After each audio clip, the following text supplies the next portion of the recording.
नमस्कार, मैं हूँ मनविंदर। आप सभी राष्ट्रवादियों का एमबीए नेटवर्क में एक बार फिर से बहुत-बहुत स्वागत है। तो आज बात करते हैं, क्या भारत समंदर के नीचे एक ऐसा सैटेलाइट किलर जाल बिछा रहा है जिसका सुराग बीजिंग के सबसे एडवांस सिस्टम को भी पता नहीं चल रहा है। ये जीत भारतीय नौसेना के इतिहास में सबसे बड़ी जीत साबित हो सकती है। एक और बात, अचानक एक बेहद सीक्रेट फाइल पर काम शुरू हुआ और रातों रात हमारे दूसरे स्वदेशी एयरक्राफ्ट करियर IAC-2 का बजट $500 मिलियन बढ़ा दिया गया। पूरी दुनिया को ऐसा लगा कि भारत सिर्फ कुछ नए डिस्ट्रॉयर्स बना रहा है, लेकिन जब 13,000 टन के प्रोजेक्ट 18 का ब्लूप्रिंट लीक हुआ, तो पेंटागन से लेकर के रशिया के नेवल एक्सपर्ट तक सभी के होश उड़ गए। आखिर उस विशाल फ्लाइट डेक पर कौन सी ड्रोन आर्मी उतारने की तैयारी है जो बिना एक भी भारतीय पायलट की जान जोखिम में डाले दुश्मन को समंदर की गहराइयों में दफन कर देगी? और क्या है वो अंडमान निकोबार का सीक्रेट किलर जोन जो मात्र 48 आवर्स में चीन की 80% ग्लोबल ट्रेड की कमर तोड़ सकता है? इन्हीं सवालों के जवाब हम तलाशेंगे। मेरे साथ जुड़ चुके हैं जाने माने एक्सपर्ट आदित्य सत्संगी जी। आदित्य जी, बहुत बहुत स्वागत है। नमस्कार। नमस्कार आपको और आपके दर्शकों को मेरा प्रणाम। आदित्य जी, IAC-2 के बजट में अचानक $500 मिलियन की बढ़ोतरी कोई छोटी बात नहीं है। क्या ये सिर्फ महंगाई का असर है या पर्दे के पीछे किसी ऐसी गेम चेंजिंग टेक्नोलॉजी पर काम चल रहा है? देखिए क्या है कि अभी भारत का जो शिप बिल्डिंग में भारत का एक्सपर्टीज है, मिलिट्री एरिया में, नेवल शिप्स में और कमर्शियल शिपिंग में भी भारत अब आगे आ रहा है। मुझे लगता है थोड़े सालों में हम कोरिया को पीछे छोड़ देंगे और कोरिया को तो अमेरिका ही खा जाएगा, तो उसके लिए हमको चिंता करने की जरूरत नहीं है। अमेरिका उसको खा के चबा के थूक देगा। लेकिन भारत के लिए बहुत जरूरी है नेवल फोर्सेस को बढ़ाना। देखिए भारत में सारे आक्रमण समुद्र से हुए हैं जिन्होंने भारत के इतिहास को बदला है, और भारत ने समुद्र में भयंकर जीतें ली हैं। जैसे 1741 में मार्तंड वर्मा ने फ्रेंच, स्पेनिश, पोर्चुगीज नेवीज को एक साथ हरा दिया। शिवाजी महाराज ने नौसेना की शुरुआत करी। एक तरीके से देखा जाए तो शिवाजी महाराज ने, अभी आप वही एम्ब्लेम है भारत की शिप पे। तो Bharat has always been a sea fairing nation. Mahabharata काल से, अभी से नहीं है, महाभारत के समय भी था। भारत बड़ी बड़ी नौकाएं बनाता था, और जिस मलाक्का स्टेट का आपने थोड़ा रेफरेंस दिया, वहीं से चोल महाराज की राजा बड़ी बड़ी नौकाओं में जाती थी। और तब उस समय चोल महाराज जो थे ने चीन को दबा के रखते थे अपने बाजू में, ऐसे बगल में, कि जी। चीन ही कोई शिप दिख जाए डुबो देते थे वहां पे। तो भारत ने हमेशा दबा बना के रखा है समुद्रों में, और वापस भारत वही काम करने लगा है कि बिकॉज हमारे पास लार्ज कोस्ट लाइन है और हमको समुद्र का बहुत एक्सपीरियंस है। दुनिया में every third merchant navy guy, fourth merchant navy is Indian guy. तो Bharat is a big C fairing nation, bigger than Norway, bigger than Finland, bigger than America, bigger than anyone else. So तो समुद्र पे राज करना हमको आता है, और भारत जहाँ पे बैठा हुआ है, हम 4 ट्रेडिंग राउट्स को कंट्रोल करते हैं, जिससे दुनिया का 90% ट्रेड चलता है। 80 भी नहीं, 90%। Cape of Good Hope, Suez Canal, Strait of Hormuz और मलाक्का स्ट्रेट, और एक और स्ट्रेट है जो साउथ ऑफ सिंगापुर से जाता है ऑस्ट्रेलिया की तरफ, बट उसमें हम ज़्यादा ध्यान देते नहीं है। इसे लॉन्गर राउट, बट वो भी हम कंट्रोल करते हैं। एक छत्र राज है हमारा इंडियन ओशन पे, कोई इस पे there is no second, there is no second, मतलब कि सेकंड भी बहुत पीछे आता है। तो भारतीय नेवी आज 145 से 150 शिप की नेवी है, और भारत का प्लान है 150 200 तक लेके जाना। 200 is a big number in navy, big number. जो बिकॉज एक शिप जो है 400 स्क्वायर किलोमीटर, 400 किलोमीटर तक मार करता है एक शिप। तो सोचिए अगर 10 भी लग गए तो 4000 किलोमीटर हो गया। आपने कवर कर दिया। रडार्स की रेंज 400 किलोमीटर होती है इन शिप्स की। और भारत 290 किलोमीटर पे तो पिन पॉइंट एक्यूरेसी से अटैक करता है, पिन पॉइंट ब्रह्मोस के थ्रू। कोई काट नहीं किसी के पास, किसी के पास कोई काट नहीं, क्योंकि वो मनूवर करती है, हवा में मनूवर करती है मिसाइल। फिर भारत के कोस्टल बैटरीज है, हाइपरसोनिक मिसाइल्स वाली। फिर भारत की न्यूक्लियर सबमरीन्स है, अभी 4 आज, चौथी भी आ जाएगी, फिर 5वीं भी आ जाएगी, S5 भी आ जाएगी जो बड़ी होगी। और अब भारत के शिप के साइज बढ़ने वाले हैं।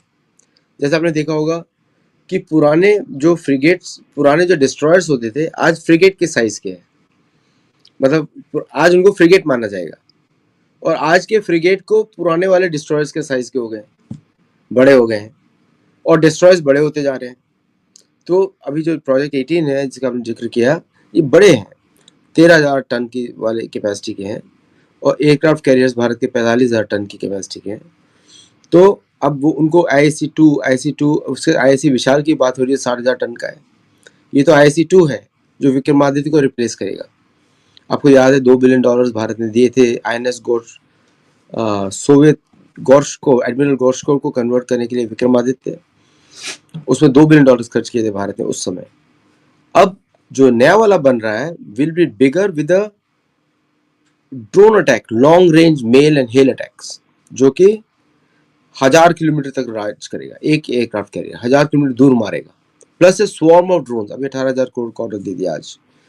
स्वॉर्म ड्रोन्स मतलब होता है कि वो किसी भी, अभी लर्न कर रहे हैं ना ईरान, जैसे जो दूसरे लोग लड़ते हैं हम सीखते हैं, ध्यान से स्टडी करते हैं ईरान की टैक्टिक्स, अमेरिकन टैक्टिक्स, उसके क्या फॉल्ट्स हुए, सब स्टडी करते हैं हम लोग। तो नेवल, अब देखिए अगर हम कराची पे नेवी को डिप्लॉय करते हैं तो इम्पैक्ट पड़ता है northern most tip of Pakistan पे, क्योंकि हम वहां से पूरा इस्लामाबाद पे अटैक कर सकते हैं।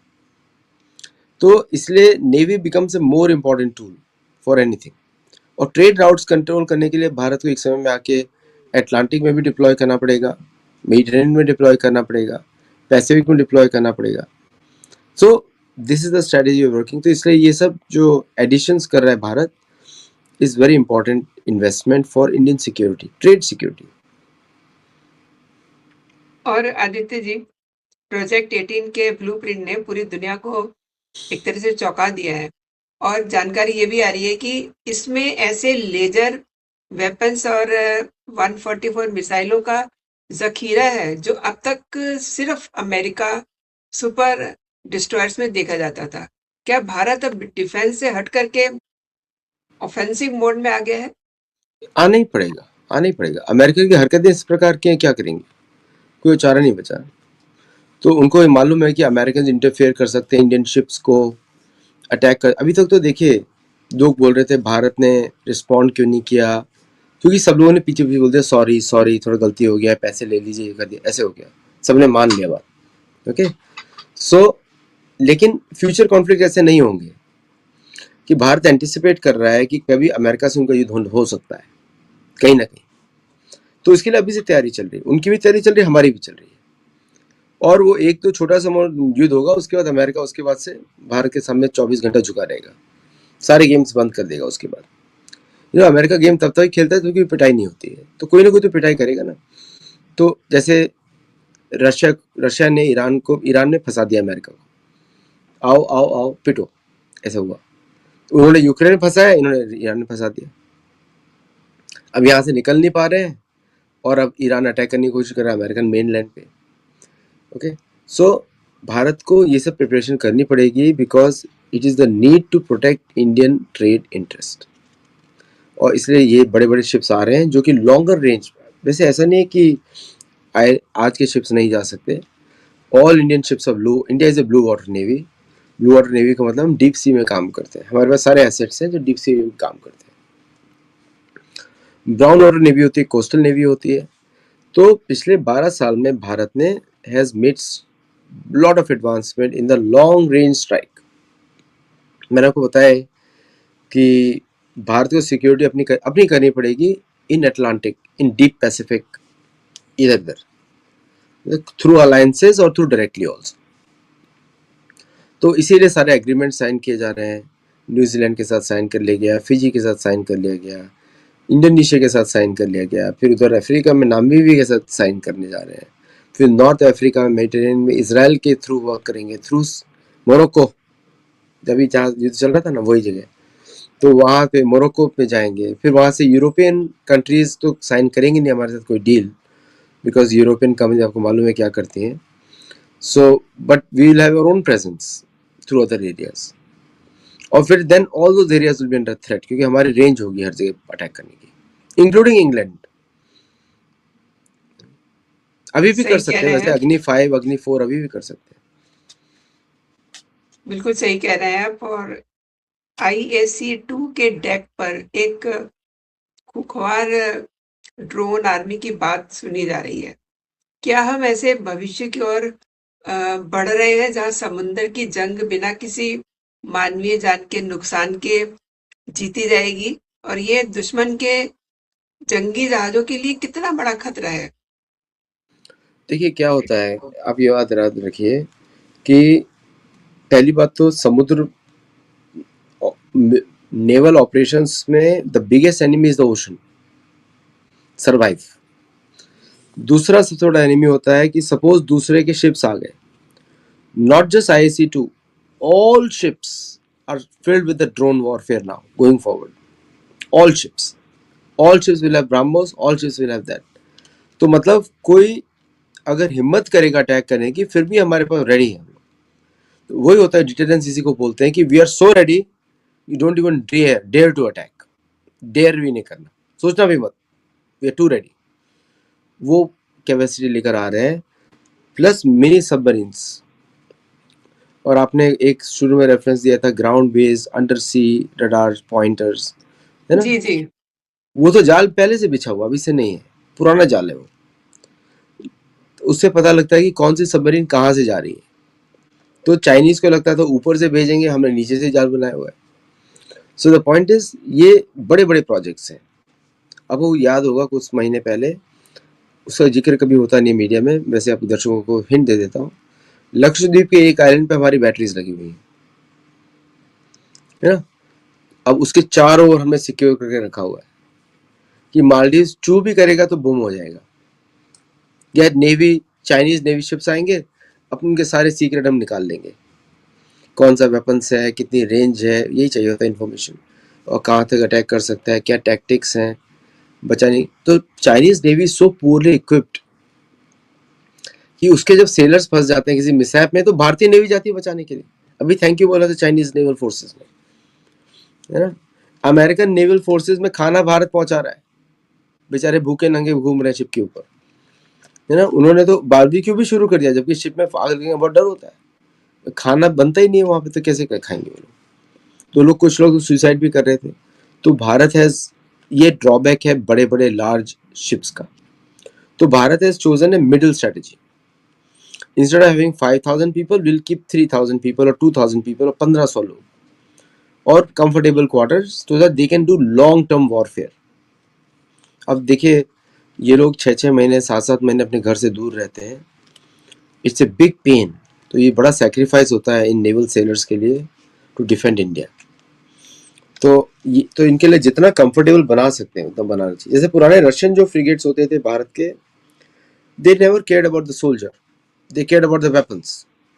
लेकिन भारतीय डिजाइन होता है वो keeping in mind the Indian sailor, थोड़ा उसको आराम चाहिए, रेस्टफुल घूमेगा, that creates a better fighting force. You rested है, आराम से रेस्टेड है, परिवार के क्वार्टर्स हैं, अभी तो परिवार भी अलाउ करना शुरू कर दिया है, families can go together, husband wifes can go, तो बड़े कैबिन्स हैं, all this kind facilities are there now, जो पहले नहीं था। तो ये जितने भी नए IAC-2 है, IAC-1 है, मतलब they are almost like military styled hotels now, big comfortable places to go. अगर आप पुराने शिप्स देखते हैं, जैसे हम लोग म्यूजियम से जाते हैं, समझ में नहीं आता कैसे घुसे हैं इसके अंदर, कितना छोटा सा गेट्स हैं जो पुराने शिप्स हैं। और अमेरिका के जो अटैकिंग शिप्स होते हैं, America is also investing a lot in military ships now. तो अमेरिका भी के भी नए डिस्ट्रॉयर्स आ रहे हैं, आज ही उन्होंने US आर्मी का लैंडिंग डॉक को रिलीज़ किया, और भी बड़े बड़े शिप्स वो बना रहे हैं। लाइक पर्टिकुलरली मुझे अच्छा लगता है थॉमस, जो उनका जूमवॉल्ट क्लास डिस्ट्रॉयर्स हैं, बड़े अच्छे लगते हैं। तो we are matching their fire power gradually. और आदित्य जी, अंडमान और निकोबार के पास जिस न्यूक्लियर जाल की बात हो रही है, सेंसर बेड्स की, क्या वो वाकई में ही चीन की पनडुब्बियों के लिए नो गो जोन बन चुका है, जहाँ कोई जा नहीं सकता? क्या हम हाँ, मलक्का डिलेमा को चीन के लिए एक आई शुड से हकीकत में बदलने जा रहे हैं? सिर्फ चीन के लिए नहीं, अमेरिका के लिए भी। अमेरिका की पैसिफिक फ्लीट कहाँ से आएगी? भारत की सुरक्षा तो देखिए, आर्म फोर्सेस के लिए सब लोग दुश्मन है। अमेरिका भी दुश्मन है, यूके भी दुश्मन है, पाकिस्तान भी दुश्मन है, अफ्रीका भी दुश्मन है। तो सोल्जर है, उसकी लॉयल्टी सिर्फ तिरंगे से है और किसी से नहीं है ना? तो कोई एक दुश्मन नहीं है चीन को। चीन इज एन एनिमी, अमेरिका भी एनिमी, इंडोनेशिया भी एनिमी है, बाय द वे मलेशिया भी एनिमी है, क्योंकि वो सेना तो सिर्फ भारत की रक्षा के लिए है, वो नहीं देखती किसी और को। तो वो they are making comprehensive system कि कोई भी शिप आएगा, किसका भी आएगा, अगर वो हॉस्टाइल टर्न होता है भारत के तो उनको फोड़ देंगे वहीं पे। तो दीज आर सेंसर्स, ये आर्म नहीं होते, ये सिर्फ इंफॉर्मेशन निकालते हैं। क्या है कैपेसिटी, क्या है, कितनी रेंज है, कितना फ्यूल है इसके अंदर, अगर न्यूक्लियर पावर है कितनी मिसाइल लेके जा रहा है, तो वो सब इंफॉर्मेशन। कब फायरिंग कर सकता है, will it be ready. Suppose उसने न्यूक्लियर सबमरीन में ट्राई किया अटैक करने के लिए, तो वी नो बिफोर हैंड कि इसने अटेम्प्ट किया है, तो we can attack, destroy him immediately before it launches. ऐसा इस तरह का इंटेलिजेंस। प्रीएम्प्ट एवरी वॉर, तो उसमें बहुत सारा एआई यूज होता है, फ्रेंड और फो अटैक करें कि नहीं, ऑटोनोमस अटैक करें कि नहीं, फिर हेलीकॉप्टर बेस MH-60R से डिप्लॉय करने के लिए, क्योंकि भारत की पनडुब्बी को फोड़ने की तैयारी एयर से भी है, समुद्र से भी है। सो air launch torpedoes is a unique thing which India uses, वो अमेरिका के पास भी नहीं है, शायद वो लॉन्च कर रहे हैं, बना रहे हैं अभी। तो एयर लॉन्च हम हो सकते हैं वहाँ पे टॉर्पीडोज, क्योंकि submarine hunting is an art. इतने बड़े समुद्र में समुद्र कहाँ कहाँ पनडुब्बी है? तो इस sensors plus this plus satellite trekking plus local radars plus ship based radars, उनको यूज करके डिफाइन किया जाता है क्या यूज करना है इसके ऊपर, एयर लॉन्च यूज करना है या फिर शिप बेस्ड करना है या पनडुब्बी से मारना है। तो that information has to be there. तो जब वो इंफॉर्मेशन सेटअप, उसके लिए आपको इंटेलिजेंस बहुत जबरदस्त चाहिए। तो once you have that intelligence, then you know which weapon to use when. सही कह रहे हैं, और आपके साथ वॉर वेपन्स पे जो बातचीत होती है मेरे दर्शकों को बहुत ही पसंद आती है। इनफैक्ट मेरा भी बहुत इंटरेस्ट रहता है इसमें। और अब जिस तरीके से IAC-2 का बजट यू नो $5,000 मिलियन बढ़ाया गया है, और अब कहा जा रहा है कि इस प्लान के एक्टिवेट होते ही 48 घंटों के अंदर ही चीन का 80% तेल और ग्लोबल ट्रेड ठप हो सकता है। और एक मतलब आप चूंकि बहुत एक्सपर्ट हैं इसके, तो एक्सपर्ट के तौर पे आपको क्या लगता है, क्या भारतीय नौसेना इतनी क्षमता हासिल कर चुकी है कि वो अब दुनिया की सबसे बड़ी नेवी को भी घुटनों पे ला सकती है? देखिए, ये मीडिया नैरेटिव है, चीन की 700 शिप की नेवी, इतना पैसा है उनके पास?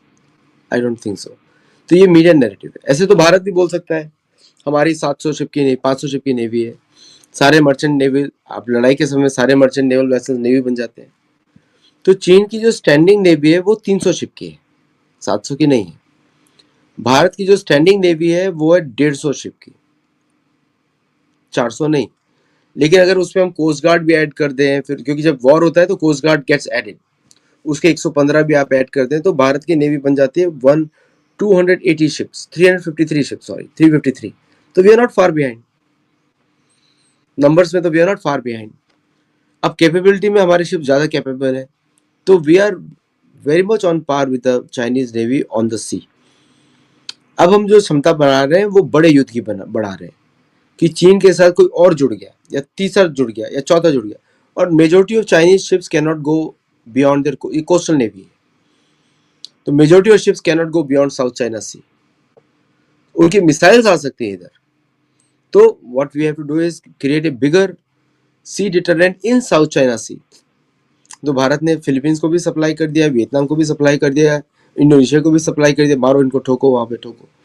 सो the thing is layered way में नेवल कैपेसिटी बढ़ा रहे हैं वो। और एक माइन एनालिसिस सिविलियन वर्जन है, मिलिट्री का वर्जन कुछ और होता है। देखिए, मैंने जिस भी नेवल ऑफिसर के साथ बात किया है, सबका कहना एक ही है कि वी आर वेल प्रिपेयर्ड, बस इतना ही बोलते हो, we are well prepared, don't worry. फौजी तो यही बोलेगा ना, आप क्या सोचते हैं कि आपको सारे सीक्रेट वो दे देंगे? वही तो उनका मतलब ही नहीं है उनके हमारे सीक्रेट्स हम पास बता क्या। रहे हैं ना आपके शो पे, उनके सीक्रेट्स हम बता रहे हैं क्या क्या करके रखा हुआ है। जी। So but they are not suppose to say, तो but they are also well prepared. और यही बताया, यही वेल प्रिपेयर्ड है कि they have a standing aircraft carrier in Andaman Nicobar. और Diego Garcia is a minutes job for India, minutes, एक ही रनवे है ना, so it's a minutes job for India. तो इसलिए Bharat is not, doesn't care about Diego Garcia. America also knows, UK also doesn't, also knows. जिस दिन उन्होंने hostile turn हुए, इट विल बी गॉन। लेकिन एक और ट्विस्ट है ना यहाँ पर, कि भारत को तीसरा एयरक्राफ्ट करियर भी बनाना चाहिए क्या? बिल्कुल बनाना चाहिए, बिल्कुल बनाना चाहिए, बिकॉज वन, एक अगर रिपेयर में है, एक दूसरे जा रहे, इनफैक्ट भारत नीड्स 5। बहुत बड़ी बात बोल रहा हूँ, भारत नीड्स 5, क्योंकि कभी भी 2 रिपेयर में हो तो 3 डिप्लॉयड होनी चाहिए किसी भी टाइम पे। तो 2 रिपेयर में है, 3 डिप्लॉयड है, मिनिमम 5 तो होने चाहिए। और आईसी 2 स्टैंडर्ड के होने चाहिए या उसके बड़े विशाल स्टैंडर्ड के होने चाहिए। तो भारत शुड हैव, अभी 350 प्लेन है भारत के आर्म फोर्सेस में। भारत शुड हैव, अभी राफेल भी ऐड हो जाएगा, 36 राफेल भी आ जाएंगे, 36 FFLM। तो Bharat should have a almost a 1000 plane air force. जो उससे क्या होगा कि भारत का ट्रेड सिक्योर रहेगा, दैट्स द मेन थिंग। इसलिए भारत को अपनी फोर्स बढ़ानी पड़ेंगे, बिकॉज जब तक आप ट्रेड को सिक्योर नहीं करते हैं तब तक ट्रेड होगा नहीं। You can call the shots. आप एक तरीके से ये समझ लीजिए कि Bharat will replace America in the long run, इसलिए अमेरिका चढ़ रहा है भारत से। भारत से तो आदित्य सर अब बहुत सारे देश डरने लगे हैं। जहाँ बैठे हुए हैं अमेरिका, वो भी डरता है, वो भी झुकता है।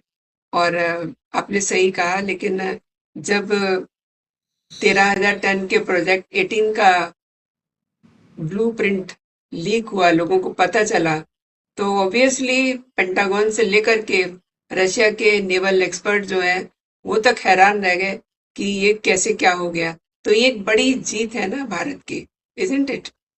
जीत है, और प्लस एक हिंदू कंट्री, इनको चिड़ तो हिंदुओं से है। Hindu native indigenous people controlling the destiny of their land, कैसे हो गया हमारे कृष्ण राज में? ये है ईगो। अभी इनको कौन समझाए कि मिकी माउस तो हारेगा ना एंड में जाके, तो मिकी माउस के सामने असली लोग खड़े हो गए। So and also 13,000 ton is not a big number by the way. Russia के cruisers are much bigger, much bigger. And लेकिन अब मॉडर्न समय में इतने बड़े शिप्स की जरूरत नहीं होता। With the drones and with this, what a frigate can do, world war 2 का battle ships could not do, can not do. Today's frigate is more powerful than world war 2 battle ships. तो इसलिए भारत उसी दिशा में है जिसमें जाना चाहिए, because this is the path to freedom. मतलब कि अगर आपको फ्रीडम मेंटेन करनी है तो नेवल राउट्स को खुला रखना पड़ेगा। और मैं वो, अगर देखिए क्या है कि अमेरिकन नेवी की हिम्मत नहीं हो रही थी ईरान के पास जाने की, because the biggest problem is the arming of the coast. और भारतीय प्लानर्स इतनी बेवकूफ़ी नहीं करते। जब आपको मालूम है आप डिफेंड नहीं कर सकते, को पॉसिबल नहीं किसी के लिए डिफेंड करना, आप जगह जगह कोने की गुफा में डाल दो बंदूक, कहीं डिफेंड कर सकते हैं आप। सामने से शिप जा रहा है, टारगेट प्रैक्टिस रहेगी ना फिर तो नोबडी कैन डिफेंड। ऐसी बेवकूफ़ी भारत नहीं करता। तो भारत ने IC-2 जब वो प्लान कर रहा है, वो इस सिचुएशन के लिए प्लान कर रहा है। मतलब मैं सोचता करना चाहिए ऐसे बोल, इसलिए प्लान कर रहा है, मतलब उसको ऐसा प्लान करने के लिए चाहिए कि कल को ऐसी सिचुएशन आ जाए तो the ship itself becomes the threat to that land, है ना। तो इसलिए excessive fire power, excessive fire power, कोई वो नहीं कि वो हो जाए कि इससे पहले कि वो ड्रोन्स अटैक करें, हम लोग 1000 ड्रोन छोड़ दें उनके ऊपर, सैचुरेट कर दें उनको, उस तरह का प्लानिंग। अमेरिका का भी वही प्लानिंग है, जो नए शिप्स को लॉन्च कर रहे हैं, लेकिन क्या है कि अमेरिका में कॉस्ट ज़्यादा होती है, तो उनके शिप्स जो है बड़े महंगे दिखाई देते हैं। और अब now they realise one thing कि उनके एयरक्राफ्ट कैरियर सिटिंग डक्स, तो वो सब प्लान करें छोटे एयरक्राफ्ट कैरियर्स का, और भारत का पहले से डिजाइन है छोटे एयरक्राफ्ट कैरियर्स का। 45,000 ton is considered a small aircraft carrier, not a big aircraft carrier. Obviously normal ship से बहुत बड़ा होता है, लेकिन जो तो फिर उसके ऊपर ऑप्टिमाइज करके रनवे ऐसा बनाना कि इट लुक्स लाइक बिगर। अब जैसे अमेरिकन शिप्स में दो दो रनवेज होते हैं, दो रनवेज, ह्यूज सिटी यहाँ पे खड़े होते हैं सैन डिएगो में, like is you just eyes get mesmerised जो सामने आता है। तो भारत का डिजाइन इज डिफरेंट डिजाइन। बिल्कुल सही कह रहे हैं, क्योंकि जिस तरीके से हमारी नेवल पावर बढ़ रही है और ऑब्वियसली लोगों को पेट में मरोड़ उठ रहे हैं, इसीलिए तो आप देख रहे हैं कि किस तरीके के तमाशे जिस समय पार्लियामेंट चलता है तो होते हैं, और उसके बाद भी आपने देखा क्या कुछ तमाशे किए गए हैं। बहुत ही अफसोसजनक तमाशे हम उन्हें कह सकते हैं, जो हमने देखे और अभी पता नहीं कब तक देखते रहेंगे। आपने, आदित्य जी, मेरे दर्शकों को तमाम विषयों पे विस्तार से जानकारी दी, मेरे लिए समय निकाला और मेरे दर्शकों के लिए समय निकाला। बहुत-बहुत धन्यवाद आपका। जय हिंद, जय भारत। जय हिंद, जय भारत। Thank you.